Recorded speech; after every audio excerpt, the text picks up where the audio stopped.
Hello and welcome. My name is Dmitry Markolov, aka at Dmitry Make Love, and you're listening to an episode of Faucets of Reality, a show in which we explore, learn about, and grow our understanding of what it is to be human at this time on Earth. Ever since I can remember, and it feels like forever, I have been fascinated with what all this is: being, life, and the nature of reality in general. It is now my hope to traverse these different facets and expand consciousness together with you. From the bottom of my heart, thank you so much for being here. If you find that you enjoy listening, please subscribe, leave a 5-star review, and/or comment, as it shows the algorithm what I'm doing here is truly worthwhile and helps me reach more people. And with that, let's begin. Hey guys, welcome to episode 5.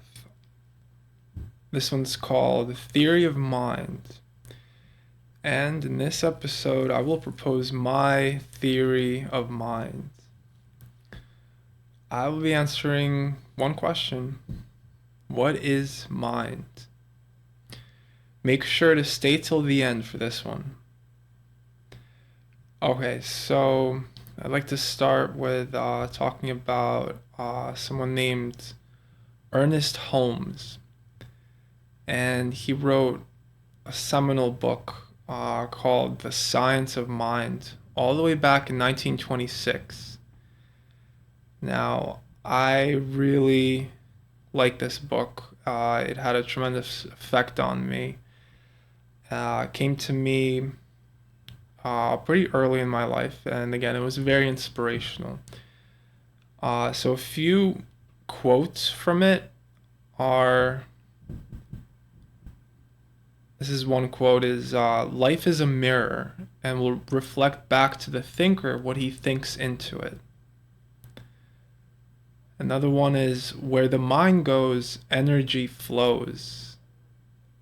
Maybe you've heard this recently. Another one is, the abundance you desire to experience must first be an experience in your mind. And another one, change your thinking, change your life.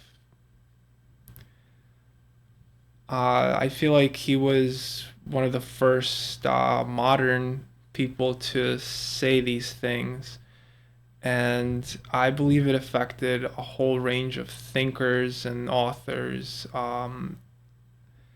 In it, he talks about a lot of things. I very much recommend you read it for yourself. But a big thing he keeps coming back to is the threefold nature of mind. In other words, inspiration, you think it; the means, you say it; and then the result, or the action. So, for me, as someone who has always been thinking about the nature of reality, the mind has always been a central mystery. What is the mind? And after all these years, I think of it like this: there is one mind, but it is not local or individual to any one of us. It is not an effect of the brain. It is not in the brain. The brain does not create your mind, as many seem to think nowadays. But more so, there's one big mind to which we connect. Our thoughts are not our own. We pick them up from the ether, you could say. Carl Jung, the hugely influential psychologist bordering on mystic, proposed the idea of the collective unconscious. Very influential in our thinking nowadays. This idea of the collective unconscious, that all thoughts are there, even those that we are not aware of. So I think that All thoughts are available at any one time and place, but we choose to focus on certain ones, to believe them and to experience them. Nikola Tesla once said, "My brain is only a receiver. In the universe, there is a core from which we obtain knowledge, strength, and inspiration. I have not penetrated into the secrets of this core, but I know that it exists." So, in other words, the brain is more so the receiver of thoughts from the mind. And it receives them if you are open to them. All thoughts exist independently of us, but we may choose to bring them in, so to speak. Even memories are thoughts. They exist in what is known in the mystic spiritual traditions as the Akashic records. This is a metaphysical place where where is kept all records of all things that have ever happened. I believe we connect to that when we remember things. Memories are not stored in the brain, it turns out. Some thoughts we focus on and thus see their effect play out in our experience of life, of reality. Most thoughts were passed on to us by others, whether it be parents, teachers, or books. But we ourselves chose to believe them. We chose to believe them, to carry those thoughts forward, to guard them, sometimes with our own lives.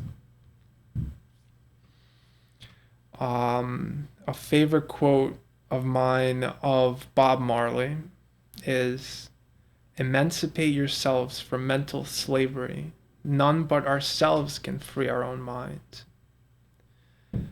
So the mind itself is simply thought of as a great tree where there are many thoughts of all kinds, but they are all connected to one root, one trunk, the trunk of the tree, you could say. There's a meeting point for all thoughts that exist, and our job is to find this source, because then all things are possible. A simple process of manifesting anything into your life or into our life was taught to me a long time ago. First you think it, then you say it, then you act it.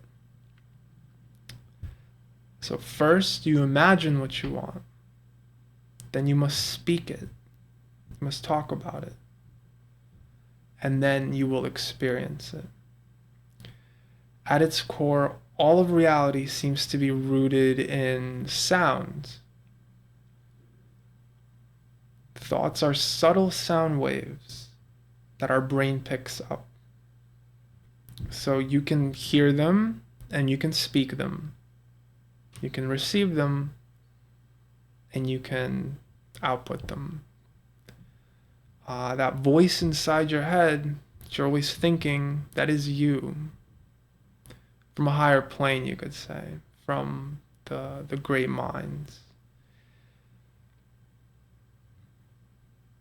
So then, if you take the next step, you can speak those thoughts. You can have a voice. And I think this is so important because this is the basis of how our reality works and how we can affect it. Sound is everything. We are constantly talking to each other. Say the right words at the right time, in the right place, and you can do anything. You can make anything happen.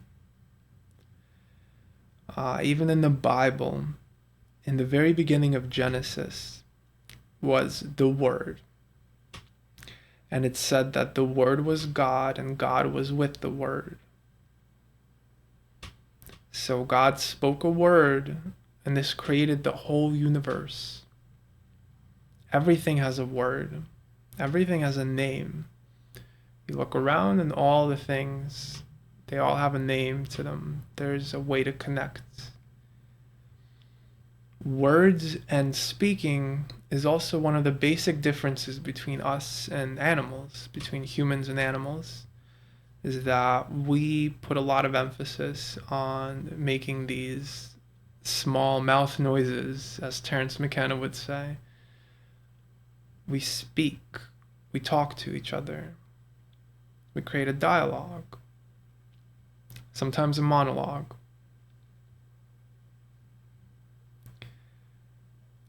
We get most work done through speaking. No wonder I'm doing this podcast. And podcasts in general are a great resource. All of knowledge, all stories we live, all things are through words. That is to say, words and thoughts are effects of the mind. It is in this arena of mind that all these things exist.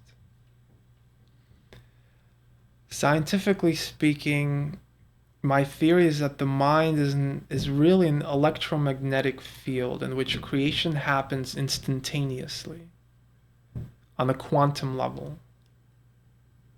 So I say it and it's created in the mind right away, instantly. Thoughts work with imagination through feeling, which is the other half of the puzzle. There's thoughts and then there's feeling. They work together to create substance of reality.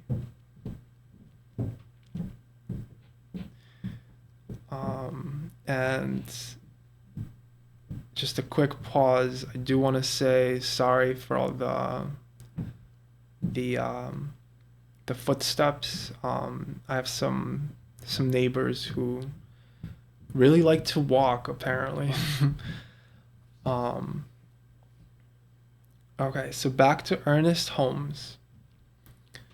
He said that the great spiritual geniuses, whether it was Moses, Buddha, Plato, Socrates, Jesus, or Emerson, have taught man to look within to find God.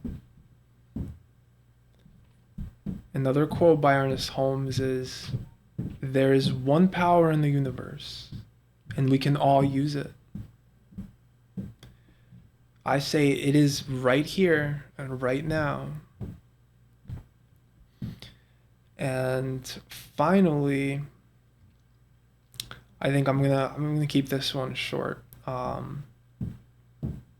because I mean this is really something for you to explore more. But thank you for being here. Thank you for getting to the end with me. Thank you for staying on track, because this is kind of the pinnacle of my whole talk today, which is Zen Buddhism. After looking into that really unlocked this whole mystery for me of what is mind. So, to achieve the state of Zen is actually very simple. In fact, it's the simplest. It is begrudgingly simple. And monks spend years trying to achieve it. One must simply cease all thoughts.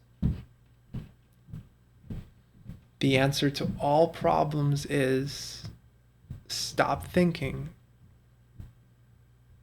It is what it is. Accept just existing, just being, you know? If you can stop thinking, then all of reality is in the palm of your hand. If you can get to the root, to the source of existence, from there you can do anything.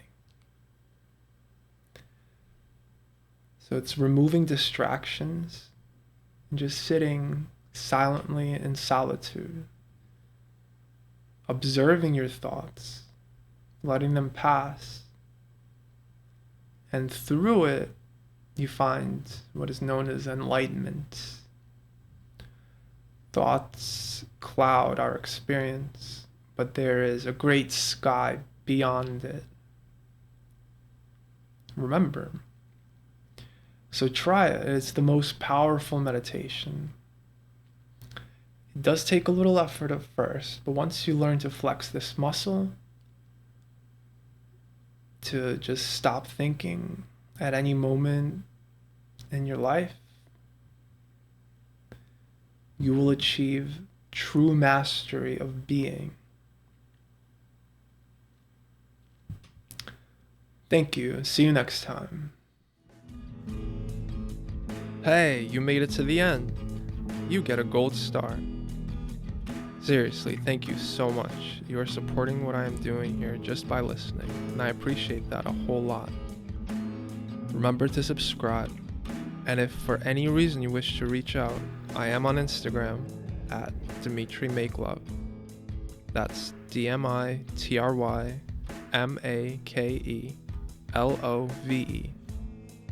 Have an amazing day. Remember, all is one. IO. And until next time.